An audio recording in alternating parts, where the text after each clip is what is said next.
겠어요. 이 양반과 백정의 이야기인데요. 이 박만득이라는 사람이 이제 푸죽관을 운영하면서 겪었던 이야기입니다. 어느 날 양반 둘이 와가지고 고기를 사는데 이 첫 번째 양반이 와가지고 하는 말이 어이 만득이 고기 한 건 주게 이랬다는 거예요. 예, 그랬어요. 두 번째 양반이 와서 하는 말은 여보게 박서방 고기 한 건 주시게 예 그랬다는 거예요. 근데 두 사람이 이제 고기를 사가지고 돌아가는데 이렇게 첫 번째 양반이를 보니 자기가 고기가 적어 보이는 거예요. 그래서 그 박만등한테 물어봤습니다. 아니 이복의 양반 안득이 왜 저 사람 고기는 큰데 왜 나는 작냐고 똑같이 한 건 사지 않느냐고. 그랬더니 박만득이 하는 말 그거야 당연하죠. 손님 것은 만득이가 자른 것이고 이손님 것은 박서방이 자른 것이기 때문에 웃어치는군요. 어느 임금이 두 신하를 불러가지고 이제 세상을 다니면서 세상에서 가장 선한 것이 무엇이고 가장 악한 것이 무엇인지 찾아오라고 명령을 합니다. 그래서 두 신하는 이제 세상을 다니면서 찾았는데 아무것도 못 찾고 그냥 빈손으로 온 거예요. 임금이 그걸 보고서 아니 어째서 빈손으로 왔냐 했더니 아닙니다. 저희들 가지고 왔습니다. 그래 그럼 어디 있냐? 임금님 죄송하지만 조금만 보기 흉하더라도 참아주십시오 하면서 둘 다 똑같이 혀를 해놨다는 거예요. 이게 바로 세상에서 가장 선하고 가장 악하다라고 하는 것입니다 라고 했다는 거예요. 혀가. 별로 재미는 없지만 어쨌든 의미 있는 이야기라고 생각을 합니다. 이 사람은 이제 말에 대해서 실수를 하지 않을 수가 없는 것 같아요. 오늘 본문 2절도 보면 이렇게 말을 하고 있는데 우리가 다 실수가 많으니 만일 말에 실수가 없는 자라면 곧 온전한 자라 이렇게 했어요. 여러분 여기 실수하단 말은요 걸려서 넘어지다라는 뜻이지만 여기서는 죄를 짓다라는 의미로 사용되거든요. 그러니까 누구나 다 예외 없이 이 죄를 짓는 범주 안에서는 벗어날 수 없다라는 것이죠. 특별히 다른 범죄보다 말로 짓는 범죄가 더 심각한데 왜 그러냐? 말을 실수했을 때 나도 영향을 받지만 다른 사람도 영향을 받게 되어지고 더 크게는 하나님께까지 영향을 미치기 때문에 그렇게 말이 중요한 것이죠. 특별히 이 야고보서를 지은 야고보는 믿는 자들이 이 광야 같은 세상을 지나가면서 시험을 당할 때 그 시험을 통과하면서 궁극적으로 이루기를 원하는 목표가 하나 있는데 그것은 뭐냐? 2절 후반절에 나와 있던 온전한 사람입니다. 이 온전한 사람을 그러면서 야고보는 이 두 가지 특징을 보여주고 있는데 한 사람은 첫 번째 특징은 어떤 면에서 일관성 있는 사람이라는 거예요. 야고보서 1장 2절부터 4절까지 말씀 보면 내 형제들아 너희가 여러 가지 시험을 당하거든 온전히 기쁘게 여기라. 이는 너희의 믿음의 시련이 인내를 만들어내는 줄 너희가 알미라. 4절 인내를 온전히 이루라. 이는 너희로 온전하고 구비하여 조금도 부족함이 없게 하려 함이나 라고 하면서 굉장히 강조하는 것에 대해서 보면 모든 면에 일관성 있는 사람은 바로 온전한 사람이다라는 것을 강조하고 있고요. 또 하나는 뭐냐? 온전한 사람의 특징이 또 하나 있는데 그것은 말에 실수가 없다는 거예요. 제가 이렇게 주변에 참 어려운 일을 많이 겪고 잘 참고 지내온 사람들의 특징을 보면 눈이 깊어요. 그리고 말수가 적더라고요. 무언가 통달하는 사람일수록 말은 적고 잘 듣더라고요. 그러다가 권유에 못 이겨서 말을 몇 마디 하면 앞뒤에 들은 모든 소리가 소음같이 없어지고 그분의 소리가 문장으로 남는 그런 일들이 일어납니다. 그만큼 그 사람에 대한 고난을 겪으면서 시야가 넓어졌고 자기가 생각하든 또 남이가 생각하든 그 상대가 말할 것에 대해서 항상 준비가 되어 있기 때문에 그는 이런 태도를 보이는 것이죠. 그래서 옳다고 기어이 우길만 일도 별로 없고 경솔하게 장담할 일도 없으면서 항상 시험을 견디는 사람들의 그 말은 무게가 있고 그 말에 또 할 때에는 무섭다라는 것을 항상 알고 있더라고요. 제가 목회를 하면서 제 머릿속에 딱 각인된 정말 생명같이 여기는 말씀이 하나 있는데 민수기 14장 28절 말씀이거든요. 여러분 한번 이 말씀을 한번 읽어볼까요? 그들에게 이르기를 여호와의 말씀에 내 삶을 두고 맹세하노라. 너희 말이 내 귀에 들린 대로 내가 너희에게 행하리라. 하나님은 내가 무슨 말을 하든지 설교할 때도 또 기도할 때도 심지어는 내가 불평이나 원망하는 그 소리도 다 들으신다. 그리고 들으시는 끝나는 것이 아니라 들은 대로 행하신다는 거. 얼마나 무서운 말이에요. 그래서 저는요 이 말씀을 항상 제 마음속에 새기면서 살아가요. 근데 가끔 누구를 욕하고 싶을 때가 있지 않습니까? 솔직히 욕하고 싶을 때가 있어요. 근데 하나님이 이 말을 하면 들으시는데 하면서 제가 중단합니다. 물론 화가 너무 나면 이제 그때는 욕을 할 때 있는데요. 그때는요 양진만 목사가 아니라 마진만이에요. 문득 지난주에 그 이명태 목사님 아버지가 했다는 말씀이 생각이 나더라고요. 우리는 죽겠다는 소리를 자주 하는데 그러지 않았다는 거예요. 누구에게 있다고 하죠? 죽게 있다. 죽겠다가 아니라 죽게 있다. 이렇게 했다는 거예요. 여러분 왜 그렇게 바뀌었을까요? 하나님께서 자기의 소리를 들으시니 내가 죽겠다는 소리를 들으실 거야 하지 말고 죽겠다 소리를 내가 해야겠다 그렇게 했다고 했습니다. 여러분 말의 무서움을 알기 때문에 그러죠. 여러분 그러면 이 말이 왜 이렇게 무서울까? 왜 이렇게 위험할까? 이게 두 가지 특성이 오늘 본문에 소개되고 있는데 첫 번째 특징은요. 혀는 작지만 그 영향력은 엄청나다는 거예요. 그러면서 두 가지 사례를 지금 소개하고 있는데 그게 3절부터 4절에 나와 있습니다.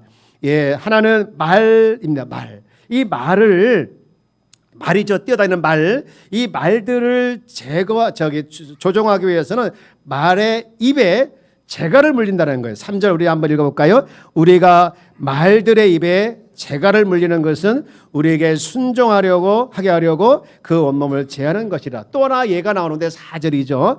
또 배를 보라. 그렇게 크고 광풍에 밀려가는 것들을 지극히 작은 키로서 사공의 뜻대로 운행하나니. 아주 이해하기 쉬운 예입니다.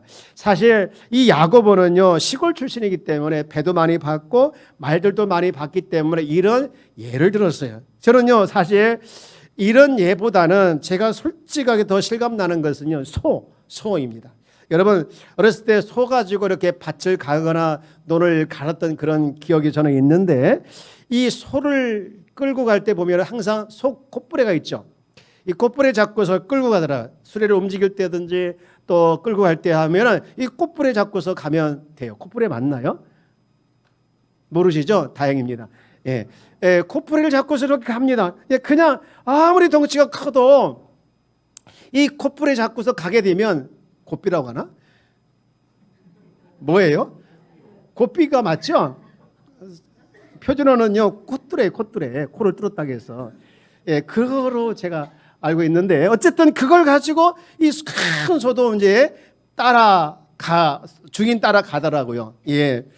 여러분 말도 또 배도 아무리 덩치가 크고 키가 크다 할지라도 그거 재갈을 물리고 키를 가지고 움직이는 것처럼 이 혀도 마찬가지인데 그게 바로 5절 이렇게 소개하고 있더라고요.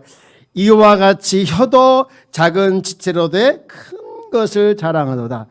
작은 것이지만 영향력은 엄청나다라는 것이죠. 그 예를 이제 그 뒤에 쭉 불을 가지고 소개하고 있는데요. 여러분 불을 정말 필요하죠. 너무 중요하고 꼭 필요한 건데 이게 잘못 사용하게 되어지면 다 파괴시킨다는 것이죠. 그러면서 혀를 뭐로 표현하고 있느냐? 불의의 세계로 표현하고 있습니다. 불의의 세계. 이렇게 지금 표현하고 있는 것이 5절 말씀이죠. 혀는 곧 불의의 세계라 이렇게 소개했습니다. 여러분 그러니까 우리가 몸 안에 또 하나의 세계가 있으면 된다. 또 하나의 세계가 있다. 이렇게 생각하시면 될 것 같아요. 다른 세계. 다시 말해서 이 혀는 이 작은 지체가 아니라 그 자체로 하나의 세계를 형성하고 있는 것. 이게 얼마나 영향을 주고 있다는 것을 반증하고 있는 예인데요. 여러분 우리가 시험 당하게 넘어질 때 그때 형성된 이 불의의 세계는 바로 혀를 통해서 만들어지는 것이죠. 그만큼 혀가 중요하다는 것이죠. 여러분 마귀는요. 혀가 중요하다는 걸 잘 알기 때문에 항상 이 마귀가 혀를 가지고 이용하더라고요. 그래서 이 잘 통제받지 않고 잘 통제하지 못하게 되어지면 자기의 몸을 더럽히고 삶의 수레배까지 불살한다라고 말씀을 하고 있는 것이죠. 특별히 이 주님의 공동체인 교회 안에 이 향방은 항상 혀를 잘 사용하고 있는 공동체냐, 혀를 잘못 사용하고 있는 공동체에 따라서 달라지더라고요.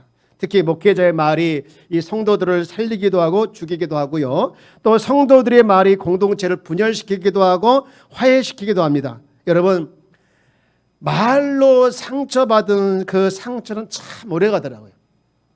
유독 두고두고 생각나게 하는 것이 말로 받은 상처예요. 특히 음해와 거짓 소문으로 받은 상처는요, 다 잊고 용서하기가 참 힘들어요. 그만큼 말은 생명력이 있고 끈질겨서 우리를 분노하게 만들고 우리의 영혼을 갉아먹는데, 이 말은 시간과 공간을 초래해서 계속 파괴시키는 창조 능력이 있습니다. 그런 의미에서 봤을 때 여러분, 누군가로부터 내가 말을 통해서 상처를 받았다고 하면 여러분 속히 회복되어지길 주의 이름으로 축복합니다. 반대로 나의 말 한마디가 또 누군가에게 인격과 양심을 짓밟는 그런 것이 될 수 있다는 사실을 여러분 잊지 않고 살아내는 귀한 성도가 되어지기를 주의 이름으로 축복합니다. 여러분, 욥이라는 사람에게 친구 셋이 있었습니까? 그 친구들이 와가지고 욥을 얼마나 뭐라고 합니까? 다 틀린 말이 하나도 없어요. 그런데 진실은 아니었습니다. 욥의 친구의 말들이 사실이었지만 진실이 아니었기 때문에 그만큼 욥을 아프게 한 것이죠. 그런 의미에서 봤을 때 이 공동체 안에서 말이 얼마나 중요한 건가. 저는요 가끔 그런 소리를 들 때가 있어요. 사람은 변하지 않는다. 저는 절대로 거기에 동의하지 않아요. 사람은 변할 수 있다라고 동의합니다. 특히 어떤 때 많이 변화되느냐, 지적해서 변화되기보다는요 칭찬을 통해 사람을 많이 변화시키는 것을 보았습니다. 여기 아내도 계시고 남편도 계시는데 특히 아내분들이요 남편을 칭찬하시기 바랍니다. 대답이 별로 없는데, 아내분들이요 남편을 칭찬하시기 바랍니다. 역시 대답을 잘 안 하시네요. 집에 가서 대답할 것 같습니다. 왜 그런가 하면 그러면 지금보다 남편 더 잘할 것이고 변화될 것입니다. 반대로 남편들이요 아내를 좀 알고 사랑해 주시기 바랍니다. 사랑한다고 하지만 모르면서 사랑할 때가 많이 있어요. 행복한 가정을 그렇게 보게 되어지면요 사랑하고 칭찬하는 가정들이 행복하더라고요. 내가 아내를 무시하고 내가 남편을 무시하면 남도 내 아내를 무시하고 내 남편을 무시한다는 것을 여러분 아시고 사랑과 칭찬으로 만들어가는 그런 말이 넘치는 행복한 가정들이 여러분의 가정이 되어지기를 주의 이름으로 축복합니다. 이처럼 혀는 작지만 엄청난 첫 번째 특징이 있고요. 또 하나의 특징은 뭐냐? 이 혀는 또 하나의 특징이 있는데 그것은 길들이기가 어렵다는 거예요. 우리 7절 그리고 8절 말씀을 한번 같이 읽어볼까요? 시작. 여러 종류의 짐승과 새와 벌레와 바다의 생물은 다 사람이 길들일 수 있고 길들여 왔거니와 8절 혀는 능히 길들일 사람이 없나니 죽이는 독이 가득한 것이라. 이 말씀은요 쉽지 않지만 짐승은 노력하면 길들일 수 있다는 거예요. 그런데 혀는 길들일 수 없다는 거예요. 얼마나 절망적인 말씀이에요. 8절 다시 보면 혀는 능히 길들일 사람이 없다는 거예요. 근데 여러분 이 말씀을 계속 묵상해 보니까 이 절망적인 것만 아니더라고요. 왜 그런가 하면요 사람은 혀를 길들일 수 없겠지만 사람을 창조한 하나님은 뭐 할 수 있는 겁니까? 혀를 길들일 수 있다는 말로 다가오더라고요. 그렇기 때문에 우리가 하나님의 지혜를 구하고 그 지혜에 담긴 하나님의 말씀을 도움을 받을 때 여러분 우리의 혀를 통제할 수 있음을 기억하며 혀를 통제하는 우리 귀한 성도가 되어지기를 주의 이름으로 축복합니다. 인터넷에서 또 재밌는 글을 제가 하나 봤는데요. 말을 하다가 이 말이 나오면 빨리 중단하라는 거예요. 그러면서 5가지, 6가지 사례를 다 소개하고 있는데 여러분 재밌기도 하지만 너무 마음이 와닿더라고요. 너무 한번 들어보실래요? 첫 번째, 이 말이 나오면 뭐라고요? 말하다가 중단하라는. 첫 번째 뭐냐? 기분 나쁘게 생각하지 말고 들어봐. 여러분 이 말이 떨어지자마자 상대방은 이미 기분 나쁜 거예요. 두 번째, 이 말은 안 하려고 했는데, 안 하려고 했으면 하지 마야죠. 세 번째, 섭섭하게 생각하지 말고 들어. 섭섭하죠. 네 번째, 할 말은 해야겠어. 다섯 번째, 너에게 충고 딱 한마디만 한다면, 마지막으로 사랑하는 엄마들 잘 들으십시오. 다 너 잘 되라고 하는 얘기야. 오늘 아침부터 혹시 이런 말 하고 오지 않았나요? 제가 지난날을 돌아보면 가만히 애들한테 두어도 될 것을 다 너 잘 되라고 하는 소리야. 너 장래를 위한 소리야. 늘 했던 것을 제가 기억하게 되었습니다. 그런데요, 왜 다 너 잘 되라고 하는 소리가 뭐가 잘못돼서 부작용이 되는가? 부작용이 일어날까? 그것은 인간이 타락할 때 이 말도 함께 타락했기 때문에 그런 것이죠. 제가 요즘 말과 관련돼서 집에서 자주 듣는 소리가 하나 있는데, 아내한테 당신 요즘 왜 이렇게 말이 많아? 애들도 아빠 요즘 왜 이렇게 말을 많이 해?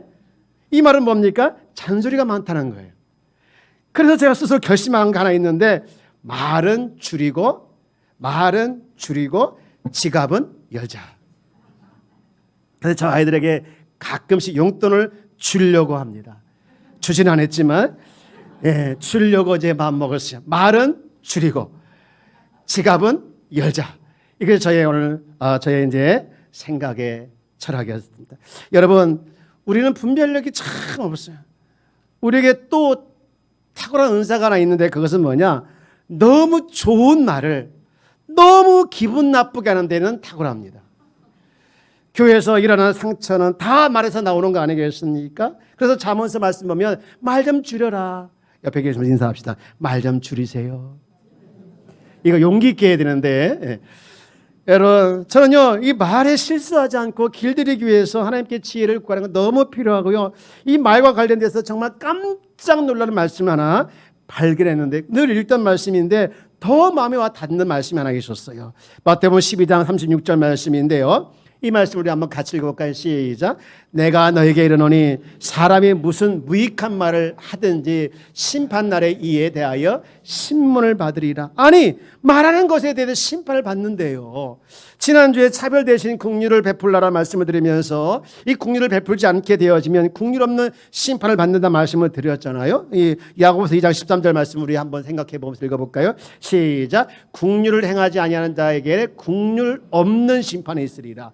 긍휼을 심판을 이기고 자랑하니. 이 말씀은 제가 지난주에 말씀드렸는데, 또 이 긍휼을 베푸지 않는 것 때문에 심판받는 것도 있겠지만, 말 때문에 어떤 말이든지 그 말 때문에 심판을 받는다는 거예요. 그래서 그렇다면 우리는 언어를 잘 사용했구나, 언어를 잘 사용했구나, 그런 생각하게 되었는데, 이 언어를 잘 사용하기 위해서는요, 구체적으로 두 가지 말씀을 드리고 말씀을 마치고자 합니다. 하나는 말씀 묵상과 언어 절제 훈련을 해야 된다는 거예요. 우리 잠언 10장 19절 말씀을 한번 같이 읽어볼까요? 시작. 말이 많으면 허물을 면하기 어려우나 그 입술을 제어하는 자는 지혜가 있느니라.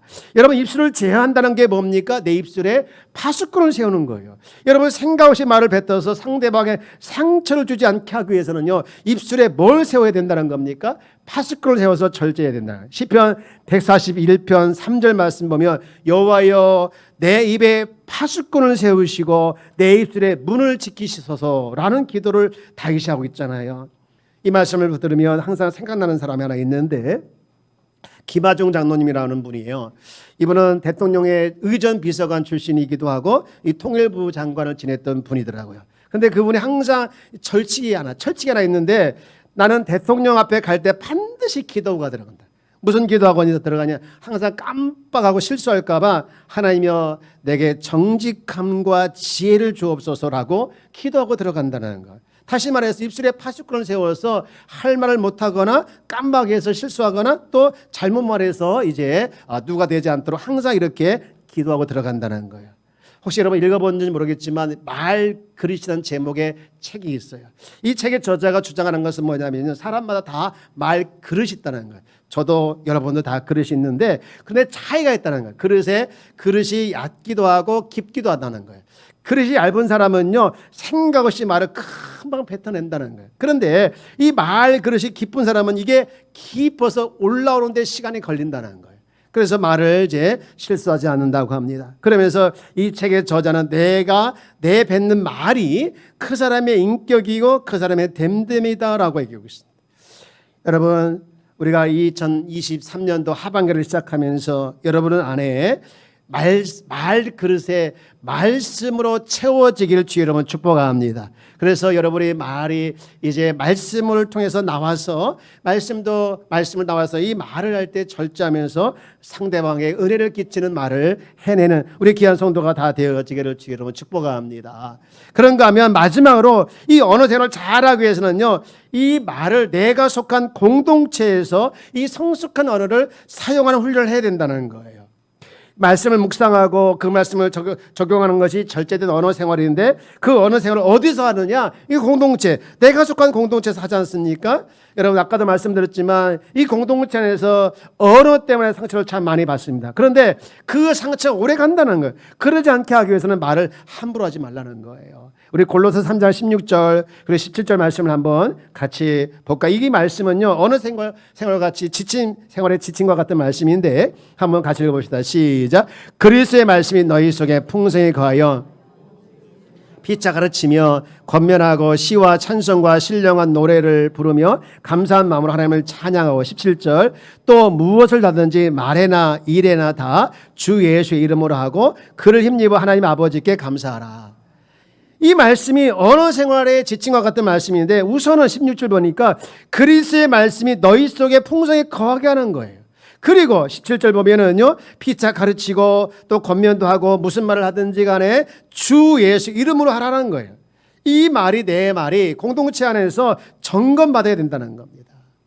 이제 말씀을 마치고자 하면 오늘은 성찬식도 했고 또 끝나고 공동회의도 해가지고 말씀을 정리하려고 하는데 다음 주에 좀 더 보충해서 말씀을 드리길 원합니다.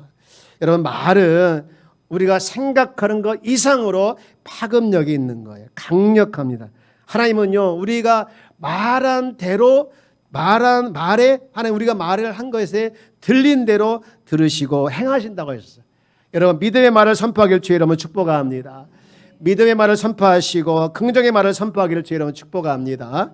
여러분 그런데 그렇게 하기 위해서는요 우선은요 내 입술의 말과 또 내 입술의 말의 습관이 변질되어 있음을 발견해야 돼요. 나는 말 실수하지 않는다라고 자신하지 마십시오. 누구나 말 실수할 수가 있습니다.